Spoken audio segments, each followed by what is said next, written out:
give several pauses while we speak. And when we write, we need to indicate those pauses using punctuation marks. Comma is one such punctuation mark. It is used to indicate a slight pause. A comma marks a slight break between the different parts of a sentence. Used properly, commas make the meaning of sentences clear by grouping and separating words. So, commas make the meaning of sentences clear by either grouping or separating words. Let us see how. Use a comma before conjunctions like but, still, or, else, for.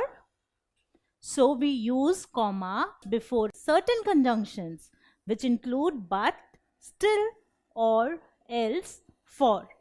Let us see why we do that. If I read this sentence, it is, Hari is poor but he is honest. Now, these are actually two sentences which are joined using the conjunction but.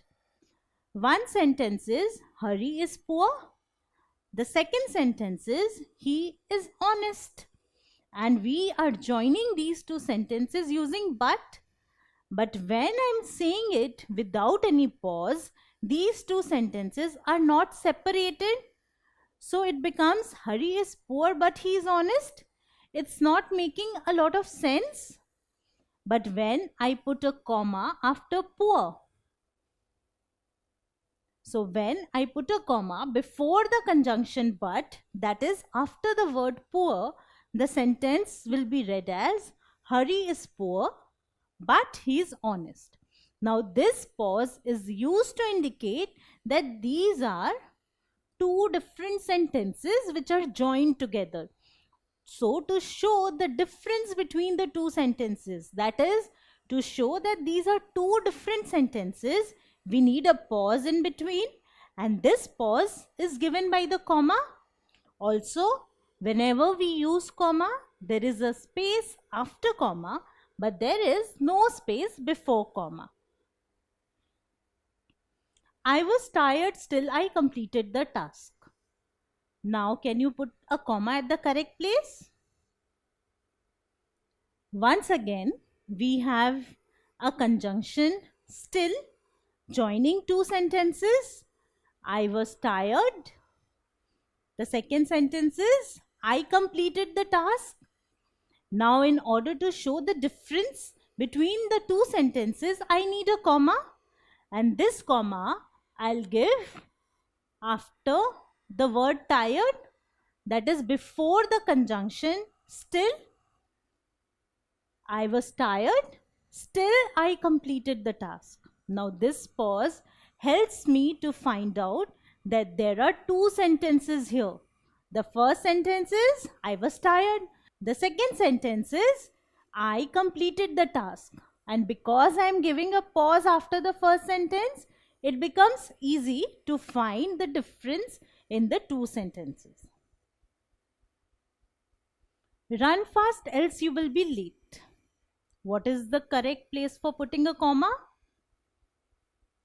So again, there are two sentences, run fast, you will be late, joined by a conjunction, else. Now, we need a pause to indicate that there are two independent sentences joined using a conjunction. So, I need a comma before else. And the sentence becomes, run fast, else you will be late. And as you can notice, wherever there is a comma, I am giving a slight pause. Run fast, else you will be late. So, comma over here, it is making the meaning of sentence more clear by grouping words and by separating this sentence from this sentence. So, it is making the meaning more clear. There are other uses of commas as well. Use a comma with phrases like, however, after all, in several ways, on the other hand.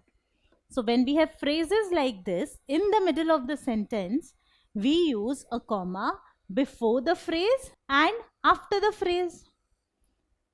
Our new house is in several ways better than the previous one. Now, this is a big sentence, and when I am speaking it without any pause, it is not making complete sense. So, if I look at this phrase, in several ways, so I need to put a pause somewhere. Now I need to put a comma before this phrase and after this phrase. So the sentence becomes, our new house is in several ways better than the previous one. Now if you notice, the sentence is actually, our new house is better than the previous one. This is an additional phrase which we are adding to give more information or at times to emphasize. So actually the sentence is, our new house is better than the previous one. This part is extra and it is added to give some additional information that it is better than the previous one in several ways. So this is an additional information, and I need to separate this additional information from the main sentence. How can I do it? I can do it using commas. So because this additional information is in the middle of the sentence, I need a comma before it and also after it. When I say before it, it means just after the next word. We never put a comma just before in, because there is always a space after comma and never a space before comma. So the comma before in will actually be placed after the word just before it, which is here. Our new house is in several ways better than the previous one. So comma is helping us understand the different parts of the sentence.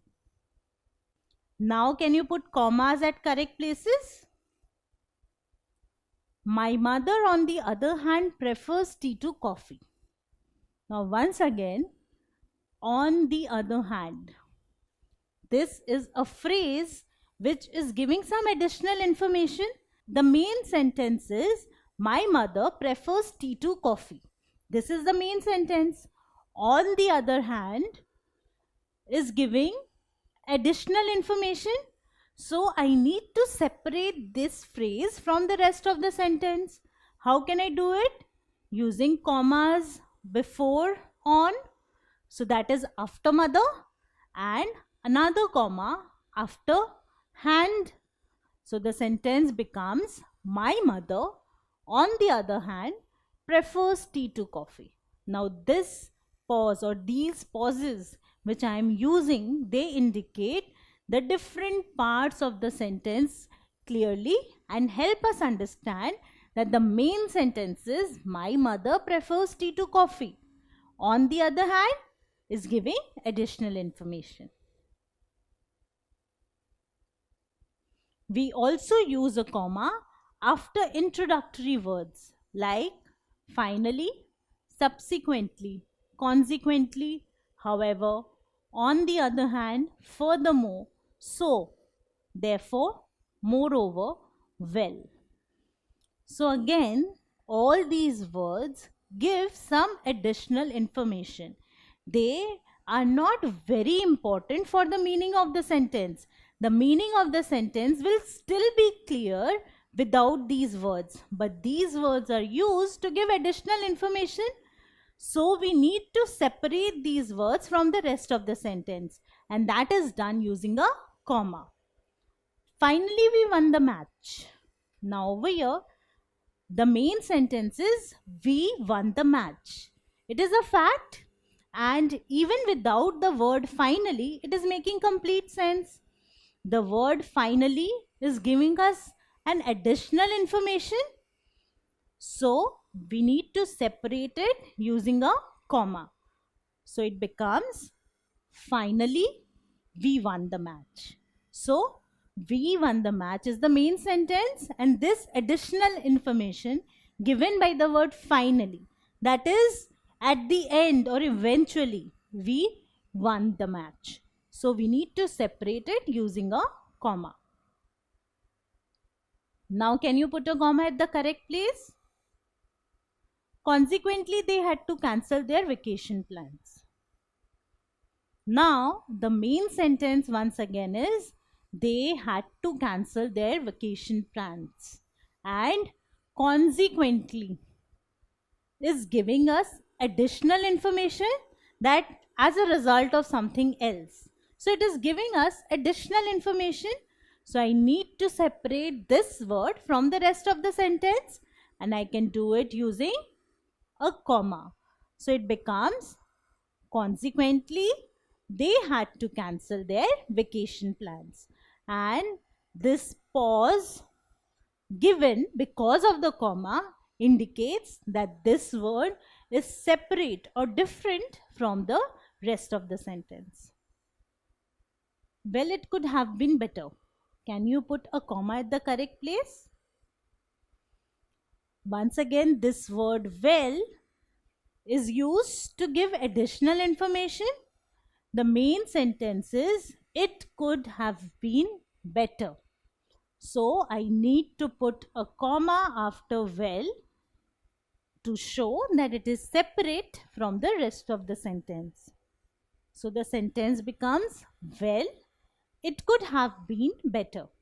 So we put a comma after well. So we put a comma before conjunctions like but, else, or, still, which are used to join two sentences. Also, there are certain phrases like on the other hand, in several ways, moreover, however, well, which give additional information about the sentence. If these phrases are in the middle of the sentence, then we give a comma before and after the phrase to separate it from the sentence. If these phrases are in the beginning of the sentence, then we give a comma after the phrase. If you like this video, then subscribe to our channel. You can also register for free at deltastep.com to get all the learning resources as per CBSE, ICSE, IB, Cambridge, or any other curriculum. Over 5,000 amazing lectures on maths, science, English, and social science. Our unique interactive video technology keeps you engaged, and our iDictionary feature allows you to quickly revise any concept. Master each topic at your own pace with our adaptive practice technology and 1 million plus questions. Get instant answers and detailed solutions. Be exam ready by taking unlimited mock tests, performance analysis along with actionable feedback, personal tutors to resolve the slightest of your doubts. And that's not all. You can also win exciting prizes like PlayStations, iPads, watches, and many more, along with certificates through our Earn As You Learn program. So at deltastep.com, learning is not just fun and easy, it is rewarding too. So register for free now.